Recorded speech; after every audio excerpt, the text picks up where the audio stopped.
छोड़ेगा नहीं। तपस्या करने से वहीं पर अगासुर बकासुर पूतना धेनुकासुर सबको कंस ने इकट्ठा किया और महाराज जो दुष्यंत हैं पिताजी हैं उन्हें जेल में डाल दिया। एक दिन महाराज कंस के मन में विचार आया क्यों न ऐसा किया जाए। सब लोग मुझे अत्याचारी कहते हैं, कोई मुझे पापी कहता है, एक अच्छा काम करूं। महाराज देवक हैं, ये कंस के चाचा जी होते हैं। महाराज देवक की जो पुत्री है जिसका नाम है देवकी, देवकी का विवाह मैं महाराज वसुदेव से कर दूं। आज महाराज वसुदेव से विवाह किया, बारात आ गई, लेकिन जैसे ही वह देवकी को रथ में बिठाल करके जैसे ही अपने नगर से बाहर ले जा रहा था, जैसे ही नगर से बाहर ले गया उसी समय आकाशवाणी हुई। आकाशवाणी ने कह दिया, हे कंस सावधान, सावधान हो जा। ये जिस बहन को तू रथ में बिठाल करके जा रहा है, इसका जो अष्टम गर्भ होगा, इसका अष्टम गर्भ है वह कंस तेरा काल होगा। आज जैसे ही रथ में बिठाल करके बहन को लेकर के जा रहे थे महाराज कंस, उन्होंने अपनी तलवार को खड़ंग को निकाल करके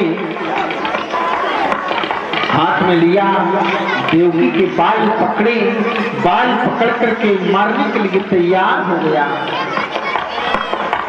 जैसे ही मारना चाहता है, महाराज वसुदेव जी ने हाथ जोड़ करके निवेदन किया, महाराज ये जो बेटी है अभी अभी विवाह हुआ है, विवाह के समय ये तो लक्ष्मी होती है, आपको इसे मारना नहीं चाहिए।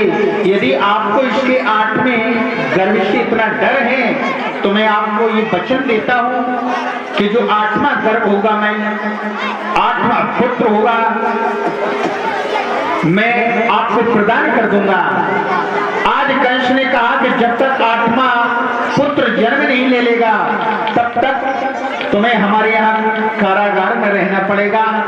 महाराज वसुदेव तैयार हो गए। महाराज वसुदेव तैयार हुए।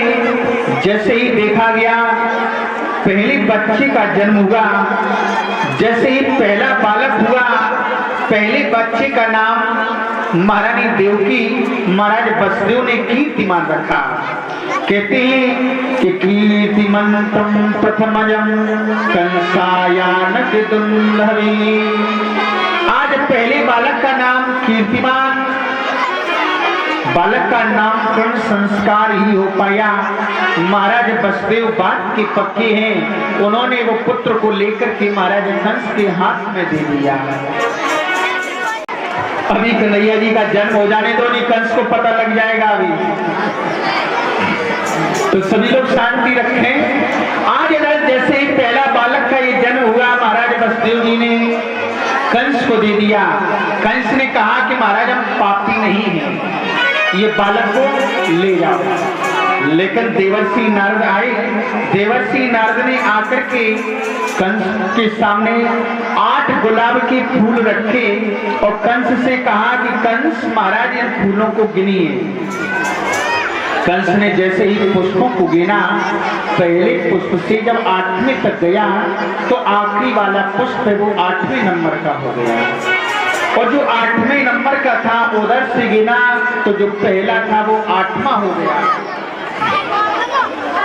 महाराज कंस ने कहा देवर्षि नारद से कि नारद ये कारण क्या है, क्या समझाना चाहते हो आप मुझे। देवर्षि नारद ने कहा महाराज कंस आप बहुत सीधे व्यक्ति हो, ये जो तुम्हारा ये दुश्मन है, कहो तो पहला 8वां हो सकता है और 8वां कहो तो पहला हो सकता है, इसलिए आप सबको मारते चलें।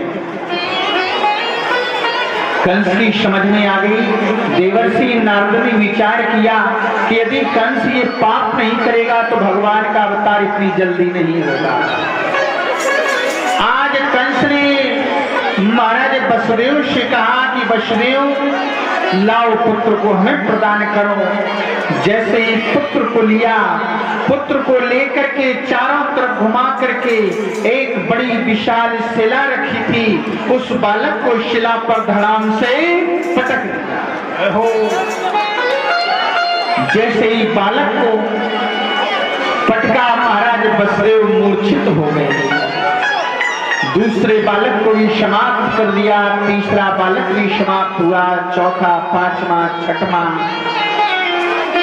सातवीं बार गर्भ में आ रहे हमारे शेषावतार। जैसे ही शेषनाग जी आए,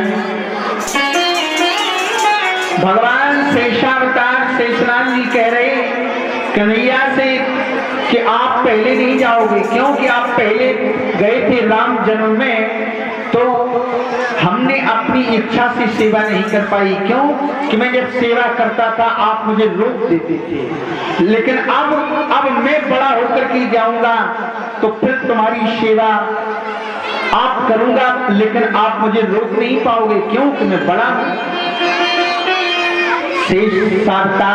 शेषनाग जी आए, भगवान ने अपनी योग माया को आदेश दे दिया। योग माया ने जाकर के महाराज देवकी के गर्भ को लेकर के मां रोहिणी के गर्भ में स्थापित कर दिया। कंस को पता चली कि सातवां गर्भ था, सातवां गर्भ तो नष्ट हो चुका है। आठवें गर्भ की जैसे ही बाजी आई,